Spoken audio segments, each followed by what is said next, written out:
എല്ലാ വിദ്യാർത്ഥികൾക്കും പുതിയൊരു വീഡിയോയിലേക്ക് സ്വാഗതം. ഈ വർഷത്തെ SSLC പരീക്ഷ നടന്നുകൊണ്ടിരിക്കുകയാണ്. അപ്പോൾ വിദ്യാർത്ഥികൾക്ക് ഇനിയുള്ള പരീക്ഷ എന്ന് പറയുന്നത് നാളെയാണ്. നാളെ എന്ന് പറയുമ്പോൾ മാർച്ച് 24-ാം തീയതി തിങ്കളാഴ്ചയാണ്. തിങ്കളാഴ്ച രാവിലെ 9:30 മുതൽ 11:15 വരെയാണ് വിദ്യാർത്ഥികൾക്ക് നാളത്തെ പരീക്ഷകൾ നടക്കുന്നത്. നാളെ രസതന്ത്രമാണ്, അതായത് കെമിസ്ട്രി പരീക്ഷയാണ്.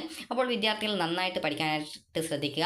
അതുപോലെ വിദ്യാർത്ഥികൾ നാളെ രാവിലെ 9:30 മുതലാണ് പരീക്ഷ ആരംഭിക്കുന്നത്. അതുകൊണ്ട് തന്നെ വിദ്യാർത്ഥികൾ രാവിലെ 9 മണിക്ക് തന്നെ സ്കൂളിൽ എത്താനായിട്ട് ശ്രദ്ധിക്കുക. അതായത് കുറച്ച് നേരത്തെ എത്താനായിട്ട് ശ്രദ്ധിക്കുക. കാരണം ലേറ്റായിട്ട് വരുന്ന സമയത്ത് നിങ്ങൾക്ക് ബസ്സൊക്കെ കിട്ടാതിരിക്കുകയാണെങ്കിൽ നിങ്ങൾക്ക് ആ ഒരു ടെൻഷൻ കാരണം ചിലപ്പോൾ പഠിച്ചതൊക്കെ നിങ്ങൾക്ക് മറന്നു പോകാനുള്ള സാധ്യതയൊക്കെ ഉണ്ട്. അതുകൊണ്ട് തന്നെ വിദ്യാർത്ഥികൾ കുറച്ച് നേരത്തെ തന്നെ സ്കൂളുകളിൽ എത്താനായിട്ട് ശ്രദ്ധിക്കുക. അതുപോലെ നിങ്ങൾ പഠിച്ച എന്തെങ്കിലും മറന്നു പോയിട്ടുണ്ടെങ്കിൽ അത് ജസ്റ്റ് ഒന്ന് നോക്കാവുന്നതാണ്.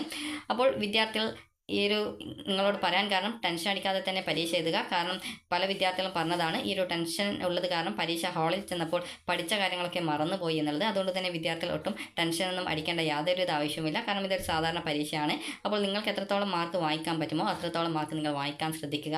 അതായത് നിങ്ങൾക്ക് പറ്റുമെങ്കിൽ ഒരു 30 മാർക്ക് നിങ്ങൾ വായിക്കാനായിട്ട് ശ്രദ്ധിക്കുക. 30 എന്ന് പറയുമ്പോൾ ഒരു A ഗ്രേഡ് ഒക്കെയാണ് കിട്ടുക. അപ്പോൾ ഈ ഒരു 30 മാർക്കെങ്കിലും നിങ്ങൾ വായിക്കാൻ ശ്രദ്ധിക്കുക. അപ്പോൾ വിദ്യാർത്ഥികൾ പ്രധാനമായിട്ടും ചോദിക്കുന്ന കാര്യമാണ് നാളത്തെ പരീക്ഷയിൽ ജയിക്കാനായിട്ട് എത്ര മാർക്ക് വേണം എന്നുള്ളത്. അപ്പോൾ നാളത്തെ പരീക്ഷയിൽ നിങ്ങൾക്ക് ജയിക്കാനായിട്ട് വേണ്ട മാർക്ക് എന്ന് പറയുന്നത്, അതായത് നിങ്ങൾക്ക് ഒരു 5 മാർക്ക് കിട്ടിയാൽ ജയിക്കും. അതായത് 5 മാർക്ക് കിട്ടിയാൽ ജയിക്കണം എന്നുണ്ടെങ്കിൽ നിങ്ങൾക്ക് 10 മാർക്ക് CE കിട്ടിയിട്ടുണ്ടായിരിക്കണം. അങ്ങനെയെങ്കിൽ മാത്രമേ നിങ്ങൾ ജയിക്കുള്ളൂ. അതായത് 10 മാർക്ക് CE ഉറപ്പായിട്ടും ഉണ്ടാകുമെങ്കിൽ 5 മാർക്ക് കിട്ടിയാൽ ജയിക്കുള്ളൂ. അപ്പോൾ നിങ്ങൾക്ക് ഒരു ഉദാഹരണത്തിന് 8 മാർക്ക് CE ഉള്ളുവെങ്കിൽ നിങ്ങൾ 7 മാർക്ക് പരീക്ഷയിൽ വാങ്ങിച്ചിട്ടുണ്ടായിരിക്കണം. ഒരു വിദ്യാർത്ഥിക്ക് മിനിമം ഏതായാലും 8 മാർക്കൊക്കെ കിട്ടും. അപ്പോൾ നിങ്ങൾ ശ്രദ്ധിക്കേണ്ട കാര്യം എന്ന് പറയുന്നത് ഒരു മിനിമം ഒരു 20 മാർക്കിനുള്ളിൽ 35 മാർക്കിനുള്ളിൽ വാങ്ങിക്കാൻ ശ്രദ്ധിക്കുക. അങ്ങനെയെങ്കിൽ നിങ്ങൾക്ക് നല്ലൊരു ഗ്രേഡ് കിട്ടുന്നതാണ്. അപ്പോൾ ഇങ്ങനെ ഈ ഒരു രീതിയിൽ 8 മാർക്കേ CE ഉള്ളുവെങ്കിൽ 7 മാർക്ക് നിങ്ങൾ എഴുത്ത് പരീക്ഷയിൽ വാങ്ങിക്കുകയും അങ്ങനെയെങ്കിൽ നിങ്ങൾക്ക് 15 മാർക്ക് കിട്ടുകയും അത് D+ ഗ്രേഡാണ്. ഈ ഒരു D+ കിട്ടിക്കഴിഞ്ഞാൽ നിങ്ങൾ ആ ഒരു പരീക്ഷ ജയിക്കുന്നത് ആയിരിക്കും. അപ്പോൾ ഈ ഒരു D+നേക്കാൾ കൂടുതൽ ഗ്രേഡ് കിട്ടുന്ന രീതിയിൽ വിദ്യാർത്ഥികൾ നന്നായിട്ട് പഠിച്ച് പരീക്ഷ എഴുതുക. അതുപോലെ തന്നെ നിങ്ങൾ നന്നായിട്ട് ഓരോ ചാപ്റ്റേഴ്സും കൃത്യമായിട്ട് നോക്കുക. അതുപോലെ ടീച്ചേഴ്സ് ഇമ്പോർട്ടൻ്റ് ആയിട്ട് രേഖപ്പെടുത്തിയിട്ടുള്ളത്, അതായത് നിങ്ങളോട് ഇന്ന പാഠഭാഗങ്ങളിൽ നിന്ന് ക്വസ്റ്റ്യൻസ് വരുമെന്ന് ടീച്ചേഴ്സ് പറഞ്ഞിട്ടുണ്ടാവും. അപ്പോൾ ആ ഒരു ഭാഗങ്ങൾ കൃത്യമായിട്ട് പഠിക്കുക. അതുപോലെ തന്നെ നിങ്ങൾക്കും ചില ഭാഗങ്ങൾ എക്സാമിന് വരാൻ സാധ്യതയുണ്ട് എന്നുള്ളൊരു തോന്നലുണ്ടാവും. അപ്പോൾ ആ ഒരു ഭാഗം കൂടി പഠിക്കുക. അതുപോലെ തന്നെ തീരെ വരില്ല എന്ന് പറഞ്ഞിട്ടുള്ള ഭാഗങ്ങളുണ്ടാവും, അതും കൂടി കൃത്യമായിട്ട് നോക്കുക. കാരണം ചില സമയത്ത് തീരെ വരില്ല എന്ന്, അതായത് ആ ഒരു ഭാഗങ്ങളിൽ നിന്ന് ക്വസ്റ്റ്യൻസ് വരില്ല എന്ന് നിങ്ങളോട് ടീച്ചേഴ്സ് പറഞ്ഞിട്ടുണ്ടാകും. എന്നാൽ ചില സമയത്ത് ആ ഒരു ഭാഗങ്ങളിൽ നിന്നായിരിക്കും കൂടുതൽ ക്വസ്റ്റ്യൻസ് വരിക. അതുകൊണ്ട് തന്നെ ഓവറോളായിട്ട് പറയുകയാണെങ്കിൽ നിങ്ങൾ ഈ ഒരു കെമിസ്ട്രിയുടെ ആ ഒരു ബുക്ക് മുഴുവനായിട്ട് പഠിക്കാനായിട്ട് ശ്രദ്ധിക്കുക. അതുപോലെ തന്നെ ഒട്ടും ടെൻഷനൊന്നും അടിക്കേണ്ടതില്ല. കാരണം പല വിദ്യാർത്ഥികൾക്കും ടെൻഷൻ ഉണ്ടാവും, പരീക്ഷയ്ക്ക് ജയിക്കുമോ അല്ലെങ്കിൽ നന്നായിട്ട് എഴുതാൻ പറ്റുമോ എന്നുള്ളത്. അപ്പോൾ നിങ്ങൾ അതൊന്നും ആലോചിച്ച് ടെൻഷനൊന്നും അടിക്കേണ്ട. നിങ്ങളെക്കൊണ്ട് പറ്റുന്ന രീതിയിൽ നന്നായിട്ട് പഠിച്ച് നല്ല മാർക്ക് വാങ്ങിക്കുക. അതായത് ഒരു 30 മാർക്കെങ്കിലും മിനിമം നേടാൻ ശ്രദ്ധിക്കുക. അതുപോലെ തന്നെ നിങ്ങൾക്കൊരു 5 മാർക്ക് കിട്ടിയാൽ നിങ്ങൾ ജയിക്കുമെങ്കിലും ഇതിൽ D+ ഗ്രേഡ് ആയിരിക്കും ഉണ്ടാവുക. അതുകൊണ്ട് തന്നെ നിങ്ങൾ ഒരു തീരെ പഠിക്കാത്ത ഒരു വിദ്യാർത്ഥിയാണെങ്കിൽ മിനിമം ഒരു 10 മാർക്ക് മുതൽ ഒരു 30 മാർക്കിന് ഇടയിലായിട്ട് മാർക്ക് വാങ്ങിക്കുക. അങ്ങനെയെങ്കിൽ നിങ്ങൾക്ക് അത് ഭാവിയിൽ നിങ്ങൾക്ക് കൂടുതൽ ഉപകാരപ്രദം ആയിരിക്കും.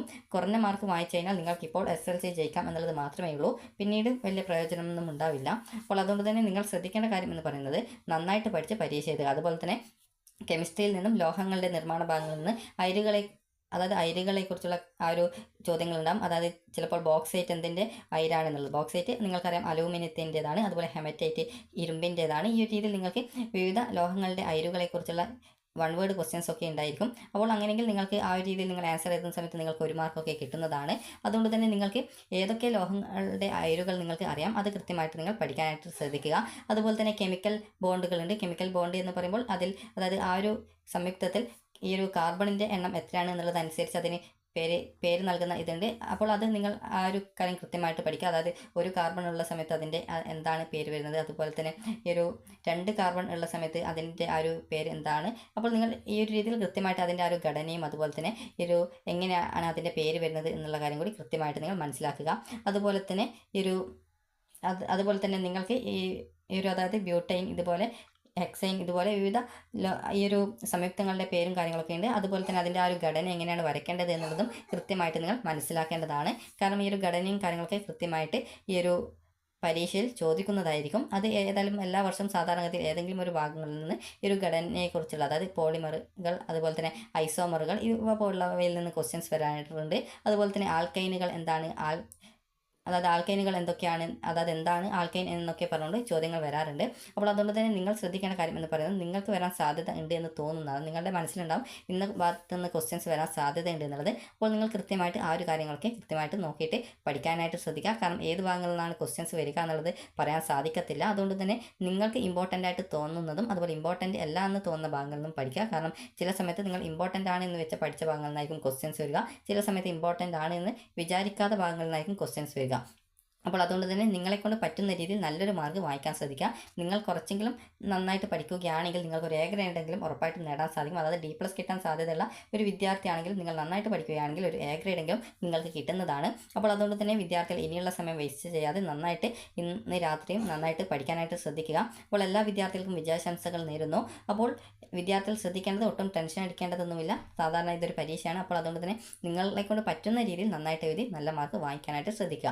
അപ്പോൾ വിദ്യാർത്ഥികൾക്ക് ഈ ഒരു വീഡിയോ ഉപകാരപ്രദമായിട്ടുണ്ടെങ്കിൽ ലൈക്ക് ചെയ്യുക, ഷെയർ ചെയ്യുക. Thank you for watching.